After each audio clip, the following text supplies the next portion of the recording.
السلام علیکم ورحمۃ اللہ وبرکاتہ۔ سورہ ہود کی آیت ہے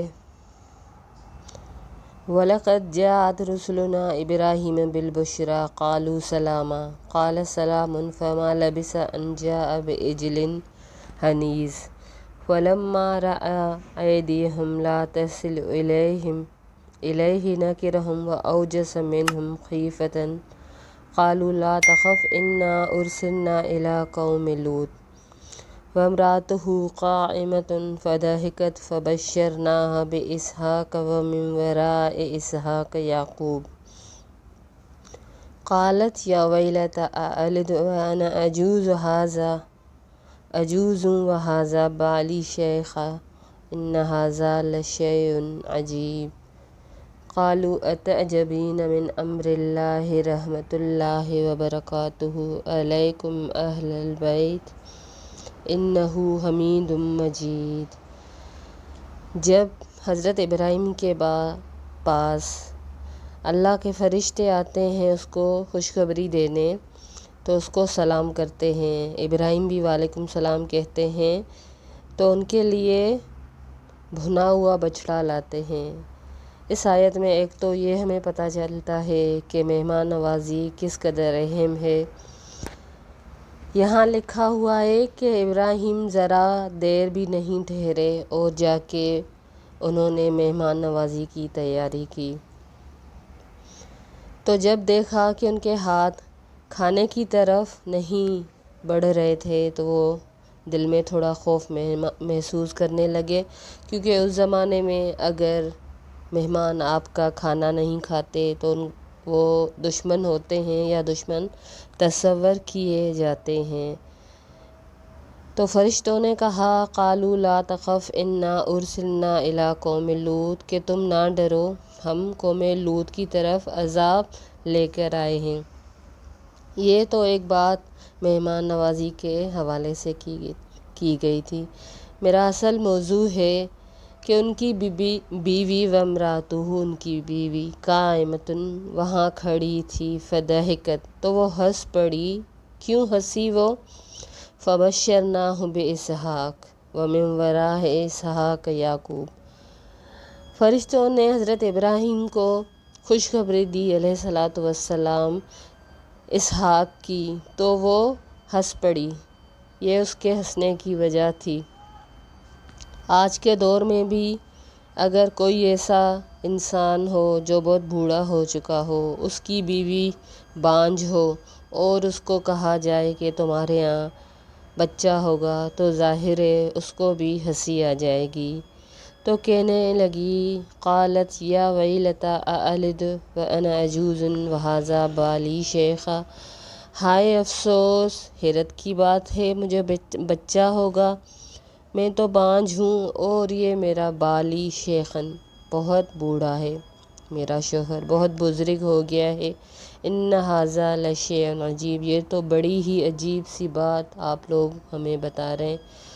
فرشتے کیا بتاتے ہیں؟ قالوا اتعجبین من امر اللہ، کیا تم حیران ہوتے ہو اللہ کے حکم سے، رحمت اللہ وبرکاتہ اس کی رحمت سے، اس کی برکتوں سے، علیکم اہل البیت اے اس گھر کے رہنے والوں، انہ حمید مجید بے شک میرا رب تو بڑی تعریف والا ہے، مجید بڑا ہی بزرگ ہے۔ تو آج ہم ان مشکل حالات میں جو بھی مشکلات ہیں، چاہے گھر میں ہوں، چاہے ہمارا گھر پاکستان ہو، جو بھی مشکلیں ہم دیکھ رہے ہیں، ہم حیران ہوتے ہیں کہ کیا کبھی ہم ان مشکلوں سے نکل بھی سکیں گے؟ ہم بہت حیران ہوتے ہیں۔ حالانکہ ان آیتوں میں ساری آیتیں بتانے کا مقصد یہی تھا کہ ہم اللہ کی رحمت سے کس لیے مایوس ہوتے ہیں۔ وہ تو بڑا مہربان رب ہے، وہ تو ہر چیز ہر شے پہ قادر ہے۔ نبی ہے، اس کی بیوی وہ بھی ظاہر ہے بہت متقی پرہیزگار ہے، لیکن بظاہر جو حالات نظر آ رہے ہیں وہ اس کو حیرت میں ڈال رہے ہیں، اس لیے وہ حیران ہوتی ہے۔ اسی طرح کی ایک آیت سورہ یوسف میں آتی ہے۔ سورہ یوسف میں بھی ایسا ہی ہوتا ہے، جب یعقوب علیہ السلام کے سارے بیٹے، 2 بیٹے حضرت یوسف اور حضرت یامین، ان کو نہیں ملتے، مصر میں وہ گم ہو جاتے ہیں، تو وہ بار بار ان کے غم میں رو رو کے یا اسفا یوسف یا اسفا یوسف انما اشکو بثی وحزنی الی اللہ، روتے روتے ان کی آنکھیں سفید ہو جاتی ہیں، کڑتے ہیں وہ۔ تو ایک بار وہ اپنے بیٹوں کو کہتے یا بنی اذھبوا فتحسسوا من یوسف واخیہ ولا تیأسوا من روح اللہ انہ لا ییأس من روح اللہ الا القوم الکافرون۔ سورہ یوسف کی آیت نمبر 27 ہے۔ یہ آیت پڑھ کے اور بہت ساری قرآن کی آیتیں پڑھ کے دل کو کس قدر سکون ملتا ہے۔ اس میں وہ اپنے سارے بیٹوں کو کہتے ہیں کہ تم ایک بار جا کے مصر میں جا کے یوسف اور اس کے بھائی کو ڈھونڈو تو صحیح، تم اللہ کی رحمت سے کیوں مایوس ہوتے ہو؟ اللہ کی رحمت سے مایوس تو وہ ہوتے ہیں جو کافر ہوتے ہیں، جو اللہ کو نہیں مانتے، یا وہ جو ناشکری کرتے ہیں۔ تو کس قدر یہ آیت ہمارے دل کو ڈھارس دیتی ہے۔ اور سورہ زمر میں بھی ایک آیت آتی ہے وَلَا تَقْنَطُوا مِن رحمت اللہ، اللہ کی رحمت سے کبھی بھی مایوس نہیں ہو۔ تو آپ کو بھی جب بھی کوئی مشکل درپیش آئے تو قرآن کھول لیا کرے۔ قرآن میں جگہ جگہ اللہ کی رحمت کی آیتیں آتی ہیں اور مایوس نہ ہونے کی آیتیں آتی ہیں۔ اللہ وہ رب ہے جو اس کائنات کو چلا رہا ہے۔